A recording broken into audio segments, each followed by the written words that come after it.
제 무릎 수술비는 며느리의 다이아몬드가 되었습니다. 아들은 그런 저를 체면이 깎인다며 문 밖으로 내쫓더군요.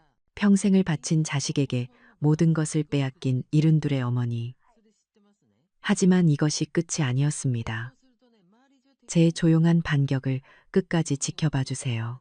제 나이 이른둘, 인천의 작은 동네에서 혼자 산지 꽤 됐어요. 은퇴한 사서에게 남은 거라곤 책과 조용한 시간뿐이죠. 그래도 제게는 세상 가장 큰 기쁨이 하나 있어요. 바로 집 뒤편의 작은 약초 정원이에요. 어머니의 어머니, 또 그 어머니에게서부터 내려온 귀한 약초들을 가꾸는 일이죠. 당귀 뿌리를 캐어 흙냄새를 맡으면 돌아가신 어머니의 손길이 느껴지는 것 같고, 도라지꽃의 청초한 보랏빛을 보면 할머니가 들려주시던 옛 이야기가 귓가에 맴도는 듯해요. 이 정원은 그냥 풀과 나무가 자라는 땅이 아니에요. 제 삶의 뿌리이자 우리 가족의 기억이 고스란히 담긴 공간이죠. 그런 평화로운 시간도 잠시 집 안으로 들어와 손에 익지 않은 스마트폰을 들여다볼 때면 저는 외딴 섬에 홀로 남겨진 기분이 들어요. 돋보기를 쓰고 화면을 들여다봐도 뭐가 뭔지 알 수 없는 그림들 뿐이죠. 오늘 아침에도 그랬어요. 하나뿐인 손주 녀석 목소리가 듣고 싶어서 한참을 화면과 씨름하며 겨우 통화 버튼을 눌렀죠. 하지만 수화기 너머에서는 아무런 소리도 들려오지 않았어요. 뚝, 뚝 하는 차가운 기계음만이 제 외로움을 확인시켜 주었죠. 정원의 흙에서는 생명의 온기가 느껴지는데 이 네모난 쇳덩이 속 세상은 어찌나 차갑고 막막한지 모르겠어요. 그렇게 한참을 멍하니 앉아 있는데 익숙하면서도 낯선 엔진 소리가 들리며 대문 앞에 번쩍이는 검은색 승용차 한 대가 멈춰 섰어요. 아들 진우와 며느리 서연이었죠. 잘 나가는 IT 회사 이사인 우리 아들, 그리고 유명 투자 회사에서 스타 펀드 매니저로 일하는 우리 며느리. 둘의 방문은 언제나 이렇게 예고 없이 꼭 무슨 중요한 용건이라도 있는 사람들처럼 찾아와요. 서연이는 차에서 내리자마자 짙은 향수 냄새를 풍기며 성큼성큼 마당으로 들어섰어요. 값비싼 정장에 흐트러짐 없는 화장, 머리부터 발끝까지 어찌나 완벽한지 제 작은 집이 다 초라해지는 기분이었죠. 아니나 다를까 서연이의 눈길이 제 정원에 머무는 순간 예쁘게 그린 눈썹이 살짝 찌푸려지는 걸 봤어요. 어머니, 집에서 퀴퀴한 냄새가 나는 것 같지 않으세요? 이 풀들 때문인가 봐요. 입으로는 걱정하는 척 말하지만 그 말투에는 숨길 수 없는 경멸이 묻어 있었어요. 어머니, 요즘 시대에 누가 이런 뿌리 같은 걸 믿어요. 제가 사람 불러서 이거 싹 밀어버리고 깨끗하게 돌을 깔거나 아니면 작게 일본식 정원이라도 만드는 게 어때요? 진우 씨 지위에도 그게 더 어울리고 집도 훨씬 고급스러워 보일 거예요. 제 평생의 자부심이자 어머니의 유산인 이 정원이 며느리에게는 그저 아들의 체면을 깎아먹는 촌스럽고 지저분한 잡초더미일 뿐이었던 거예요. 심장이 쿵 내려앉는 것 같았어요. 하지만 더 아팠던 건 그 말을 듣고 있는 아들의 모습이었죠. 진우는 제 얼굴을 한 번도 쳐다보지 않았어요. 그저 제 아내와 제 정원을 번갈아 보더니 못 들은 척 고개를 돌려버리더군요. 그 침묵이, 그 외면이 서연이의 어떤 말보다 더 날카로운 비수가 되어 제 가슴에 밝혔어요. 제 아들이 이제는 완전히 다른 세상 사람이 되어버렸다는 걸 인정해야만 했죠. 그렇게 폭풍처럼 왔다 간 며칠 뒤였어요. 옆집 박 할머니가 김치를 담갔다며 한 통 가져왔더군요. 늘 그렇듯 우리 아들 며느리 소식부터 묻더라고요. 아이고, 하은이 엄마는 좋겠어. 아들네가 저렇게 잘 나가니 무슨 걱정이야. 그러면서 자기 스마트폰을 불쑥 제 눈앞에 내밀었어요. 이것 좀 봐. 며느님이 또 좋은 데 놀러 갔나 봐. 사진 올렸네. 작은 화면 속에 너무나도 행복해 보이는 가족 사진 한 장이 있었어요. 화려한 글램핑 텐트 앞에서 아들 내외와 손주, 그리고 사돈어른이 환하게 웃고 있었어요. 식탁 위에는 제가 평생 구경도 못 해본 음식들이 가득했고, 모두가 예쁜 옷을 맞춰 입고 와인잔을 부딪히고 있더군요. 그 사진 밑에는 가족여행, 힐링, 강원도 같은 저와는 아무 상관없는 단어들이 붙어 있었고요. 순간 머리를 한 대 세게 얻어맞은 듯 멍해졌어요. 저는 단 한 번도 집 근처 공원에 나들이 가자는 말조차 들어본 적이 없는데 생각해보니 명절이나 생일, 그 어떤 날에도 사돈은 늘 함께였어요. 그들의 모든 행복한 순간에 제 자리는 없었던 거예요. 이건 단순히 저를 잊어버린 게 아니었어요. 처음부터 철저히 의도적으로 저를 배제한 거였죠. 그들의 완벽한 가족 사진 속에 촌스러운 저는 어울리지 않는 오점 같은 존재였을 테니까요. 박 할머니가 옆에서 뭐라고 계속 말을 걸었지만 아무것도 들리지 않았어요. 저는 그저 행복하게 웃고 있는 아들의 얼굴만 넋을 잃고 바라볼 뿐이었죠. 그날 밤 저는 잠을 이룰 수가 없었어요. 남편이 남겨준 낡은 시집을 펼쳐들었죠. 젊은 시절 이 시들을 읽으며 얼마나 많은 위로를 받았는지 몰라요. 하지만 오늘따라 글자들이 눈에 들어오지 않고 흩어지기만 했어요. 눈앞에는 낮에 봤던 그 사진 속 아들의 웃는 얼굴만 아른거렸죠. 내가 정말 그렇게 시대에 뒤떨어진 낡고 부끄러운 사람이 된 걸까?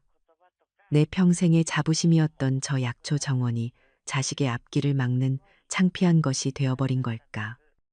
며느리가 내뱉은 모욕적인 말과 가족 여행에서 저를 지워버린 아들의 행동. 그 두 가지 사건이 밤새도록 제 머릿속을 헤집어 놓았어요. 정원은 단순한 풀이 아니었어요. 그건 제 삶의 역사이자 자존심이었어요. 가족은 그냥 밥만 같이 먹는 사이가 아니잖아요. 제 존재의 이유였어요. 그런데 이제 와서 그 모든 것을 부정당한 기분이었죠. 이건 그냥 좀 서운한 정도의 문제가 아니었어요. 그들이 만든 반짝이는 세상에 더 이상 늙은 엄마의 자리는 없다는 차갑고 무서운 선언처럼 느껴졌어요. 앞으로 다가올 더 큰 폭풍의 시작을 알리는 불길한 밤이었죠. 그렇게 며칠을 알아누웠어요. 아들의 차가운 침묵과 며느리의 날카로운 눈빛이 며칠 밤낮으로 저를 잠 못 들게 했죠. 마음 한구석이 시커멓게 타들어가는 것 같았어요. 그러던 어느 날 오후 서연이에게서 전화가 걸려왔어요. 평소와는 다르게 목소리가 어찌나 상냥한지 오히려 가슴이 철렁 내려앉더군요. 어머니, 지난번에 제가 정원 보고 드린 말씀 혹시 마음에 담아두셨어요? 제가 생각이 짧았어요. 죄송한 마음에 얼굴 뵈러 한번 가려고요. 그 말에 서운했던 마음이 눈 녹듯 사라지는 것 같았어요. 그래, 일부러 그런 건 아닐 거야. 젊은 애들이 뭘 알겠어. 그렇게 스스로를 위로하며 며칠 만에 아들 내외를 맞을 준비를 했죠. 하지만 다시 찾아온 서연이는 정원 얘기는 꺼내지도 않았어요. 대신 잔뜩 수심에 찬 얼굴로 진우 얘기를 시작했죠. 우리 아들이 회사에서 얼마나 힘든지, 실적 압박 때문에 밤에 잠도 제대로 못 자는지, 젊고 치고 올라오는 후배들 때문에 자리 보전도 위태로운 상황인지, 듣고 있는 제 심장이 쿵쾅거리고 손에 땀이 다 나더군요. 아들 고생하는 것도 모르고 혼자 서운해했던 제가 죄인이라도 된 기분이었어요. 제 마음이 충분히 약해졌다고 생각했는지 서연이는 조심스럽게 본론을 꺼냈어요. 어머니, 사실 이건 진우 씨의 미래가 걸린 아주 중요한 일이에요.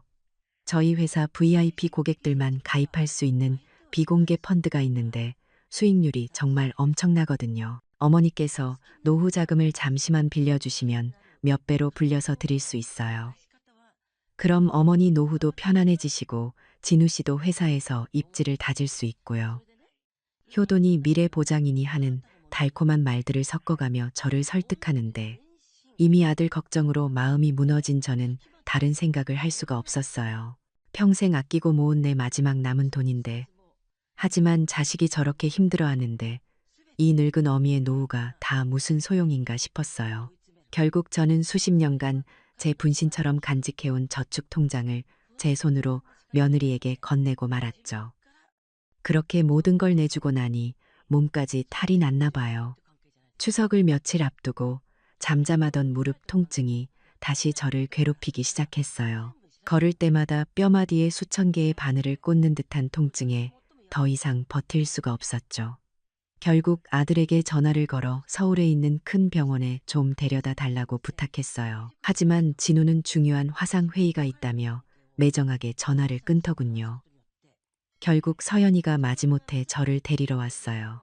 인천에서 서울까지 가는 내내 며느리는 들릴 듯 말 듯 한숨을 쉬어댔고 그 눈칫밥에 저는 차 안에서 가시방석에 앉은 기분이었어요.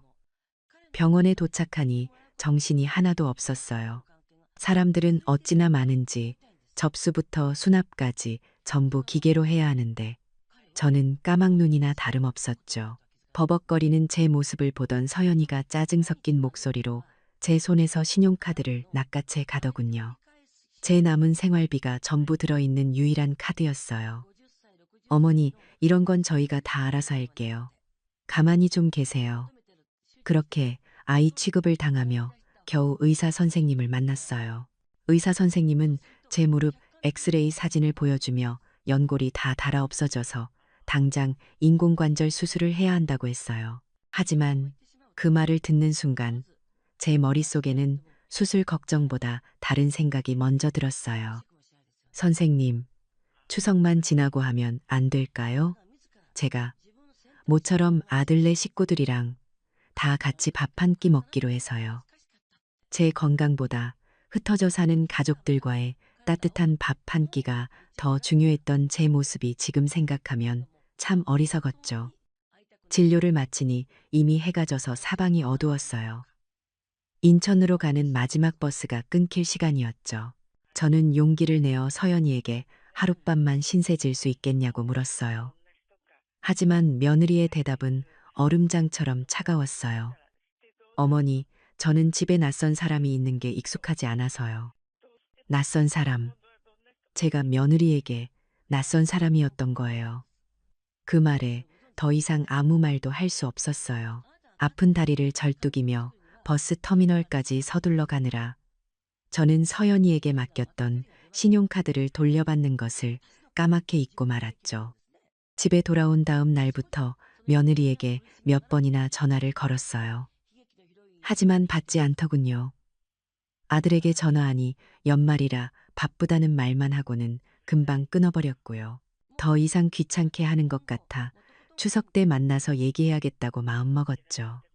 그리고 며칠 뒤 추석을 바로 코앞에 둔 날이었어요. 해진 옷을 꿰매고 있는데 제 낡은 휴대폰이 갑자기 미친 듯이 울리기 시작했어요. 팅, 팅, 팅, 팅. 끊임없이 도착하는 문자 알림 소리. 뭔가 싶어 화면을 들여다본 저는 그 자리에 얼어붙고 말았어요. KB카드 김하은님, 80 영원 결제 완료. 고급 안마의자. KB카드 김하은님 30 영원 결제 완료. 프리미엄 홍삼 세트. KB카드 김하은님 50 영원 결제 완료. 명품 핸드백. KB카드 김하은님 15 영원 결제 완료. 다이아몬드 주얼리. 제 수술비, 제 남은 평생의 생활비가 그렇게 순식간에 사라지고 있었어요. 마지막으로 도착한 문자는 제 숨을 완전히 먹게 만들었죠. KB카드 김하은님 잔액 영원. 손이 부들부들 떨리고 눈앞이 캄캄해졌어요. 패닉에 빠진 저는 혹시나 하는 마음에 옆집 할머니에게 부탁해 며느리의 소셜미디어를 다시 확인했어요. 그리고 모든 것을 이해하고 말았죠. 서연이의 페이지에는 번쩍이는 사진들이 가득했어요. 사돈댁에 배달된 안마의자와 홍삼 선물 세트 사진 밑에는 엄마 사랑해라는 글이, 반짝이는 다이아몬드 목걸이를 한 채 활짝 웃고 있는 자기 사진 밑에는 나를 위한 선물이라는 글이 달려 있었거든요. 세상이 무너지는 것 같았어요. 제 마지막 희망, 제 목숨값이나 다름없는 돈이 그렇게 쓰인 거예요. 믿을 수가 없어서, 믿고 싶지가 않아서 저는 계속해서 아들과 며느리에게 전화를 걸었어요. 하지만 수화기 너머에서는 아무런 응답도 없었죠. 그 침묵이 그들의 죄를 인정하는 가장 확실한 증거라는 걸 알면서도 저는 애써 고개를 저었어요. 아니야, 무슨 오해가 있을 거야. 분명히 무슨 이유가 있을 거야. 제 안에 남은 마지막 한 조각의 모성애가 그렇게 속삭이고 있었어요. 그래, 직접 만나서 얼굴을 보고 얘기해야 해. 내 아들 입으로 직접 들어야 해. 그렇게 저는 지옥 같은 진실을 눈앞에 두고도 신락 같은 희망을 붙잡은 채 모든 것을 확인하기 위해 추석날 아들네 집으로 가기로 결심했어요. 추석날 아침이 밝았어요. 밤새 뒤척이며 뜬 눈으로 밤을 새웠지만 저는 몸을 일으켜 부엌으로 향했죠. 마지막 남은 쌀가루를 익반죽하고 깨와 꿀을 섞어 소를 만들었어요. 아픈 무릎이 비명을 질렀지만 애써 통증을 무시하며 5가지 고운 빛깔로 송편을 빚었어요. 내 자식들, 내 손주가 먹을 음식이라고 생각하니 신기하게도 힘이 났어요. 그래, 다 오해일 거야. 만나서 얼굴 보고 이야기하면 다 풀릴 거야. 그렇게 마지막 희망을 한가득 담아 저는 아들네 집으로 향했습니다. 하지만 현관문이 열리는 순간 제 희망은 산산조각이 나기 시작했어요.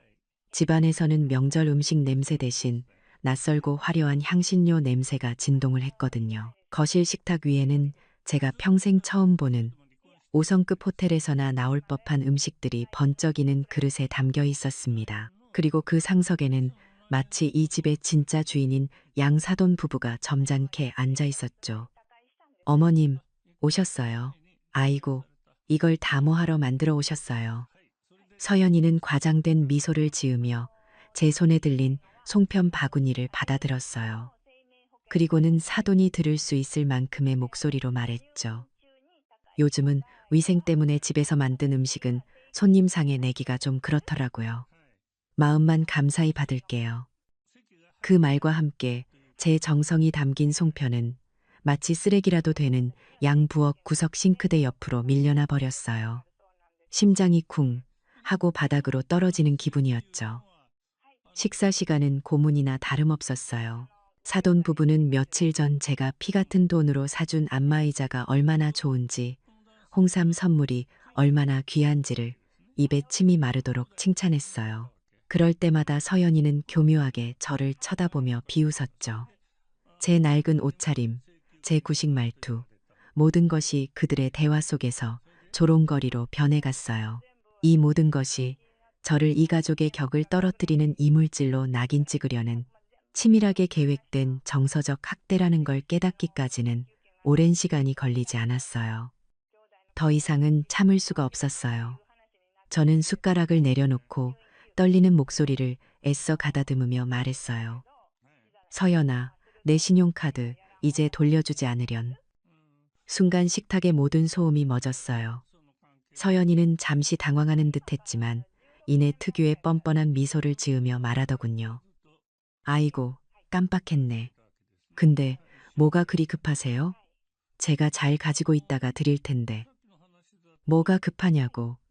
내 사돈댁에 보낸 안마의자, 홍삼 세트, 네가 산 명품 가방이랑 다이아몬드까지. 그게 다 내 돈이야.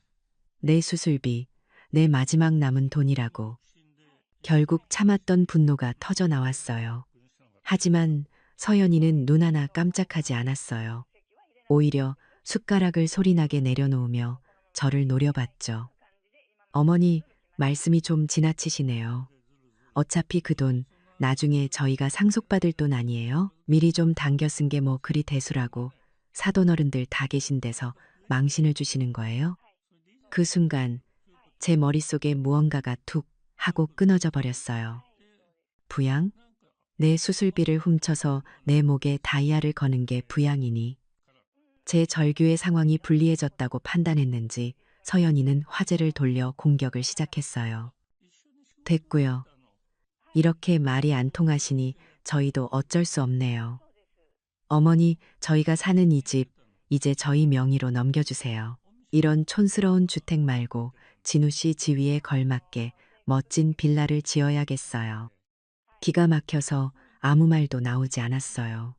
제가 그럴 순 없다고 겨우 대답하자 지금까지 입을 다물고 있던 제 아들 진우가 드디어 자리에서 일어났어요. 처가 식구들 앞에서 체면이 완전히 구겨진 그의 얼굴은 시뻘겋게 달아올라 있었죠. 어머니, 제발 제 체면 좀 살려주세요. 그 고함과 함께 믿을 수 없는 일이 벌어졌어요. 제 아들 진우가 제게 달려들어 머리채를 움켜쥐었어요. 그리고는 짐승처럼 저를 현관문 밖으로 끌고 나갔죠. 차가운 복도 바닥에 내동댕이 쳐진 제 등 뒤로 쾅하는 소리와 함께 현관문이 닫혔어요. 그 순간 제 아들과의 모든 인연도 세상에 대한 마지막 믿음도 함께 닫혀버렸습니다. 며칠을 밥도 먹지 못하고 잠도 자지 못한 채 폐인처럼 보냈어요. 머리채를 잡혔을 때의 그 끔찍한 감촉과 문이 닫히던 순간의 절망이 계속해서 저를 덮쳤죠. 그러던 중 저를 걱정한 옆집 박 할머니가 죽이라도 먹으라며 집에 찾아왔어요. 제 꼴을 보더니 안쓰러워하며 또 무심코 그 스마트폰을 제 눈앞에 들이밀더군요. 이것 봐. 그래도 아들네는 잘 풀리나 봐. 기운내. 하은이 엄마. 화면 속에는 번쩍이는 검은색 수입차 옆에 자랑스럽게 서 있는 아들의 사진이 있었어요. 새로운 가족을 소개합니다. 수입차라는 글과 함께요. 그리고 그 다음 사진에는 화려한 강남의 아파트 계약서를 들고 활짝 웃고 있는 서연이의 모습이 있었어요. 낡은 집은 이제 안녕. 강남 라이프 시작이라는 글과 함께요. 낡은 집. 그 단어가 제 심장을 꿰뚫었어요. 며느리가 말한 그 낡은 집은 제가 결혼하는 아들 부부의 앞날을 축복하며 제 전 재산을 털어 사주었던 사랑과 희망이 담긴 바로 그 집이었어요. 그제야 모든 퍼즐 조각이 맞춰졌어요. 제 통장에서 빼간 투자금은 강남 아파트 계약금과 새 차값이 되었던 거예요. 제 신용카드로 긁은 돈은 그들의 사치품이 되었고요. 이건 충동적인 잘못이 아니었어요. 처음부터 제 모든 것을 빼앗고 껍데기만 남은 저를 길바닥에 내쫓기 위한 치밀하고 잔인한 계획이었던 거예요. 배신감보다 더 큰 절망감이 저를 덮쳤어요. 사랑해서 믿었기 때문에 모든 것을 내어준 제가 세상에서 가장 어리석은 바보가 된 기분이었죠. 돈도, 건강도, 자식도, 심지어 자식에게 선물했던 집까지 제게는 이제 아무것도 남지 않았어요. 캄캄한 방 안에 홀로 앉아 저는 그렇게 삶의 모든 의지를 잃어버리고 있었습니다. 그렇게 며칠이 흘렀는지 모르겠어요. 시간 감각도 배고픔도 잊은 채 그저 캄캄한 방 안에 웅크리고만 있었죠. 세상 모든 빛이 사라진 것 같았어요. 이대로 먼지처럼 조용히 사라지는 게 아닐까 그런 생각만 머릿속을 맴돌았어요. 그러다 문득 이대로 죽더라도 남편이 남긴 물건들은 내 손으로 정리해야겠다는 생각이 들더군요. 마지막으로 해야 할 의무처럼요. 먼지 쌓인 남편의 서재에 들어서는 건 몇 년 만이었어요. 빽빽하게 꽂힌 낡은 책들을 하나하나 쓸어보는데 묵직한 고전 문학 전집을 꺼내는 순간 그 책갈피 사이에서 낡은 서류 봉투 하나가 툭 하고 바닥으로 떨어졌어요. 무심코 주워든 봉투 안에는 누렇게 변색된 종이 한 장이 들어있었죠. 평택 어디쯤에 주소가 적힌 낡아빠진 토지 등기권리증이었어요. 그걸 보는 순간 아주 오래전 기억의 저편으로 사라졌던 남편의 목소리가 환청처럼 들려왔어요. 당신이 저 언덕 바라보는 걸 좋아해서 내가 사뒀어. 지금은 아무짝에도 쓸모없는 밭대기지만 나중에 우리 늙으면 저기서 약초나 키우면서 삽시다. 그때는 그저 철없는 낭만이라며 웃어넘겼던 남편의 다정한 목소리였어요. 세상에서 가장 쓸모없다고 생각했던 하지만 남편의 사랑이 담겨 있던 유산. 그제야 저는 봉투를 부들부들 떨리는 손으로 움켜쥐었어요. 그날 밤 저는 처음으로 무언가를 해야겠다는 생각을 했어요. 믿져야 본전이다. 지푸라기라도 잡는 심정으로 저는 수십 년간 까맣게 잊고 지냈던 한 사람을 떠올렸죠. 제 어린 시절 단짝 친구였던 윤미경. 저와는 다르게 똑 부러지고 야무졌던 미경이는 서울에서 대한민국 최고의 부동산 컨설턴트가 되었다는 소식을 풍문으로 들은 적이 있었어요. 수십 년 만에 그것도 이렇게 가장 비참한 모습일 때 연락을 한다는 게 너무나 부끄럽고 망설여졌어요. 하지만 이대로 주저앉아 죽음을 기다리는 것보다는 나았죠. 다음 날 저는 동네 노인정에 가서 겨우 미경이의 사무실 전화번호를 알아냈어요. 떨리는 손으로 수화기를 들고 어색한 안부 인사를 나눈 뒤 저는 자초지종을 설명하며 낡은 등기권리증에 적힌 주소를 불러주었어요. 수화기 너머의 미경이는 제 처참한 상황에 대해 아무것도 묻지 않았어요. 그저 침착하고 다정한 목소리로 알아보고 바로 연락 줄게. 걱정 말고 있어라고 말해주더군요. 그 담담한 한마디가 제게는 몇 달 만에 처음으로 받아보는 따뜻한 위로였어요. 미경이의 연락을 기다리는 며칠은 새로운 종류의 고문이었어요. 신락 같은 희망과 더 큰 실망에 대한 두려움이 교차하며 피를 말렸죠. 이 무의미한 기다림을 견딜 수가 없어서 저는 제 평생 해보지 않았던 일을 하기로 결심했어요. 동네 노인복지관을 찾아가 어르신들을 위한 스마트폰 기초 강좌에 등록한 거예요. 교실에 앉아 있는 제 모습이 어찌나 어색하고 낯선지 처음에는 모든 걸 포기하고 싶었어요. 돋보기를 쓰고 작은 화면을 들여다보며 와이파이니 카카오톡이니 하는 외계어 같은 말들을 배우는 건 고역이었죠. 하지만 그때마다 제 머릿속에서 한 가지 생각이 저를 채찍질했어요. 더 이상 당하고 살 수는 없다. 더 이상 바보처럼 살지는 않겠다. 그 절박함이 저를 움직이게 했어요. 서툴지만 한자 한자 문자를 보내는 법을 익히고 인터넷으로 뉴스를 검색하는 법을 배우기 시작했어요. 피해자로 사는 삶에서 벗어나기 위한 제 인생의 첫 번째 능동적인 발걸음이었죠. 그리고 며칠 뒤 스마트폰 강좌를 마치고 집으로 돌아오는데 낯선 번호로 전화가 걸려왔어요. 미경이었어요. 그런데 목소리가 이상했어요. 평소의 차분함은 온데간데였고 잔뜩 흥분해서 거의 비명에 가까운 목소리였죠. 하은아, 너 지금 어디야? 혹시 앉아있니? 그냥 듣지 말고 어디든 꼭 앉아서 들어. 영문을 몰라 어리둥절한 제 귀에 미경이의 믿을 수 없는 말이 폭포수처럼 쏟아져 들어왔어요. 그 땅, 내 남편이 샀던 그 평택 땅 말이야. 거기 정부가 지정한 평택 첨단산업단지 부지 정중앙에 있어. 지금 S그룹에서 반도체 연구소 짓는다고 일대 땅을 전부 다 사들이고 있다고. 하은아, 정신 똑바로 차리고 들어. 내 땅값 최소 500억이야. 500억. 그 숫자가 제 머릿속을 맴돌았지만 현실감이 전혀 없었어요. 손에서 전화기가 미끄러져 떨어졌고 세상의 모든 소리가 사라지는 것 같았어요. 제자리에서 한참을 그렇게 서 있는데 저도 모르게 눈물이 뺨을 타고 흘러내렸어요. 하지만 그건 지난 몇 주간 저를 괴롭혔던 절망과 슬픔의 눈물이 아니었어요. 수십 년간 잊고 지냈던 남편의 깊은 사랑에 대한 고마움, 그리고 이 기막힌 운명에 대한 충격의 눈물이었죠. 그 혼란 속에서 단 하나의 생각이 번개처럼 제 머리를 스치고 지나갔어요. 복수도 돈도 파렴치한 내 자식들의 얼굴도 아니었어요. 저는 지긋지긋한 통증으로 저를 괴롭히던 제 무릎을 내려다보았어요. 그리고 저도 모르게 작은 목소리로 중얼거렸죠. 이제 이 지긋지긋한 다리 수술할 수 있겠구나. 그것이 제 새로운 삶의 시작이었어요. 복수가 아닌 저 자신을 치유하고 무너진 존엄을 바로 세우는 것에서부터 500억이라는 숫자는 제게 현실감이 없었어요. 그저 귀가 먹먹해지는 소리 같았죠. 친구 미경이는 그런 저를 재촉하지 않고 며칠에 걸쳐 모든 것을 차근차근 설명해 주었어요. 계약금으로 들어온 돈만 해도 제가 평생 만져본 적 없는 액수였죠. 그 돈다발을 손에 쥐었을 때 저는 미경이에게 딱 한 가지를 부탁했어요. 나 수술받게 해줘.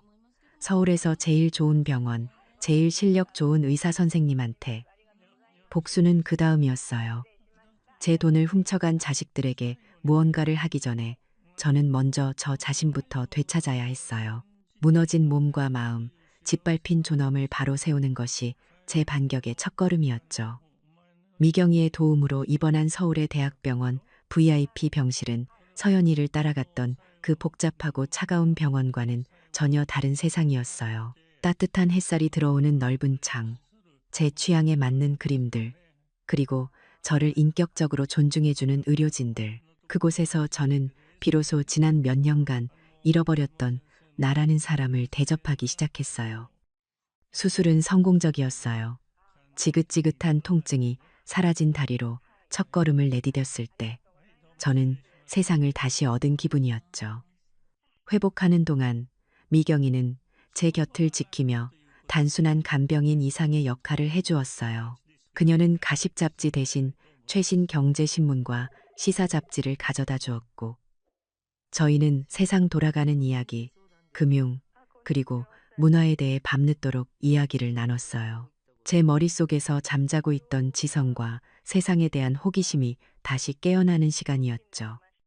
몸이 회복되자 저는 외모를 바꾸기 시작했어요. 미경이가 부른 최고의 스타일리스트들이 병실로 찾아왔어요. 푸석푸석하고 아무렇게나 방치했던 머리를 단정하고 세련된 스타일로 자르고 늘 입던 칙칙한 옷 대신 화려하진 않지만 좋은 원단으로 만든 품위 있는 옷들을 골랐어요. 거울 속에 비친 제 모습은 더 이상 무기력하고 슬픔에 잠긴 늙은이가 아니었어요. 과거의 지적인 사서 김하은의 모습에 수백억 자산가의 여유와 강단이 더해진 완전히 새로운 사람이 서 있었죠. 병원에서 퇴원하던 날, 저는 휠체어가 아닌 제 두 다리로 당당하게 걸어 나왔어요. 그리고 곧장 대한민국 최고의 로펌으로 향했죠. 미경이가 미리 모든 준비를 해둔 덕분이었어요. 변호사들 앞에서 저는 제 오랜 꿈에 대해 이야기했어요. 저는 김하은 헤리티지 재단을 만들고 싶습니다. 제 남편이 평생 사랑했던 고전 문학을 보존하고 저처럼 책을 사랑하지만 형편이 어려워 공부를 계속하지 못하는 학생들을 돕고 싶어요. 재단 설립은 일사천리로 진행됐어요. 그리고 가장 중요한 순간이 찾아왔죠. 변호사가 내민 취소 불가능한 유언 신탁 계약서. 저는 망설임 없이 펜을 들어 제 이름을 서명했어요.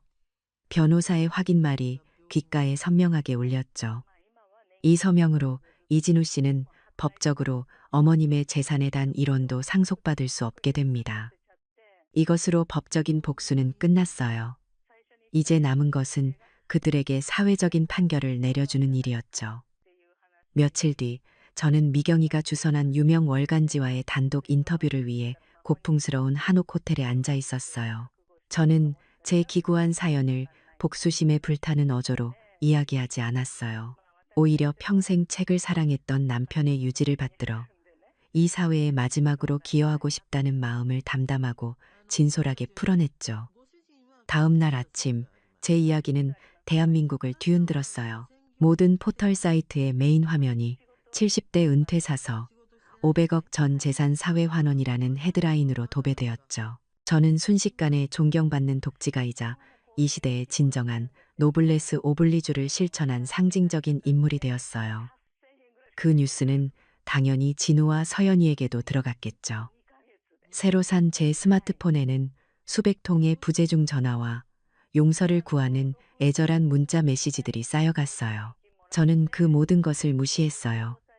대신 새로 고용한 비서를 통해 강남에서 가장 예약하기 어렵다는 최고급 한정식 집에 조용한 방 하나를 예약하라고 지시했죠. 그들이 저를 파괴하고 들어가려 했던 바로 그 세상의 정점에서 마지막 만찬을 베풀기로 한 거예요. 약속 장소에 도착했을 때 저는 더 이상 아프지 않은 다리로 한 걸음 한 걸음 당당하게 걸어 들어갔어요. 우아한 실크 블라우스에 진주 목걸이를 한 제 모습은 몇 달 전 머리채를 잡혀 끌려 나오던 초라한 늙은이의 모습과는 완전히 달랐죠. 저 멀리 초췌하고 겁에 질린 얼굴로 저를 기다리는 아들 내외가 보였어요. 그들은 저를 보자마자 달려와 무릎이라도 꿇을 기세로 용서를 빌었어요. 저는 아무 말 없이 그들의 서툰 연기가 끝날 때까지 기다려주었죠. 그리고 조용히 자리에 앉으라고 손짓했어요. 저는 소리치거나 그들을 비난하지 않았어요. 그저 가방에서 서류 폴더 2개를 꺼내 테이블 위에 올려놓았을 뿐이에요. 하나는 재단법인 김하은 헤리티지의 공식 설립 허가서였고, 다른 하나는 제가 서명한 유언 신탁 계약서 사본이었죠. 너희에게 줄 유산은 없다. 내 모든 재산은 이제 내 것이 아니라 이 나라의 미래를 위한 것이야. 아들과 며느리의 얼굴이 하얗게 질려가는 것을 보며 저는 마지막 선물을 꺼냈어요. 작고 하얀 봉투 하나를 그들 앞으로 밀어주었죠. 이게 너희 몫이다. 너희가 그동안 내게 보여준 효도의 가치를 돈으로 환산한 거지. 아, 물론 너희가 사돈댁 다이아몬드를 사느라 미리 당겨 쓴 내 수술비는 공제하고 남은 금액이야.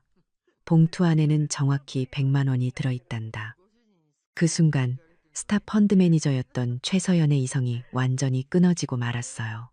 그녀는 레스토랑이 떠나가라 소리를 지르며 이건 불법이고 무효라고 악을 썼죠. 주변의 모든 사람들이 저희 테이블을 쳐다보기 시작했어요. 그리고 수군거리는 소리가 들려왔어요. 어머, 저분 기사에 나온 그분 아니야? 옆에는 그 파렴치한 자식들인가 봐. 그들이 그토록 지키고 싶어 했던 체면이 바로 그 체면의 심장 부인 강남 한복판에서 산산조각 나는 순간이었죠. 저는 더 이상 그들을 상대하지 않았어요. 조용히 자리에서 일어나 그들에게 마지막으로 차가운 시선 한 번을 던져주고는 제 새로운 다리로 당당하고 조용하게 그 지옥 같은 공간을 걸어 나왔습니다. 모든 것이 끝났다는 완벽한 평온함만이 제 마음을 감싸고 있었어요. 그 레스토랑을 걸어 나온 뒤로 제 삶에는 더 이상 분노나 증오가 머물 자리가 없었어요. 통쾌함은 잠시였고 그 뒤에는 깊고 고요한 평온함만이 찾아왔죠. 아들 내외의 소식은 친구인 미경이나 신문 기사의 한 귀퉁이를 통해 간간히 들려왔어요. 모든 것은 인과응보, 뿌린 대로 거두는 법이더군요. 스타 펀드 매니저였던 최서연은 그날의 소동으로 회사의 이미지를 실추시켰다는 이유로 즉시 해고되었다고 해요. 금융계에 흉흉한 소문이 퍼지면서 그녀를 받아주는 곳은 아무데도 없었고 결국 그들은 서로를 탓하며 이혼이라는 파국을 맞았죠. 그녀가 그토록 소중히 여겼던 모든 것들 돈, 명예, 화려한 인맥이 한순간에 신기루처럼 사라져버린 거예요.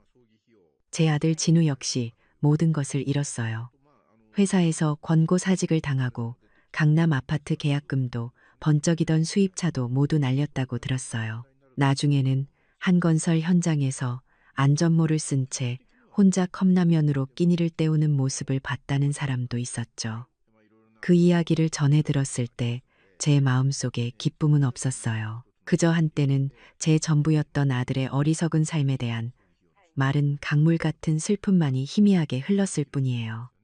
몇 달이 지난 어느 늦가을이었어요. 제가 새로 세운 재단 건물 앞에 며칠 밤낮으로 비를 맞으며 웅크리고 있는 남자가 있다는 비서의 연락을 받았죠. 남루하고 초췌한 행색의 그 남자는 제 아들 진우였어요.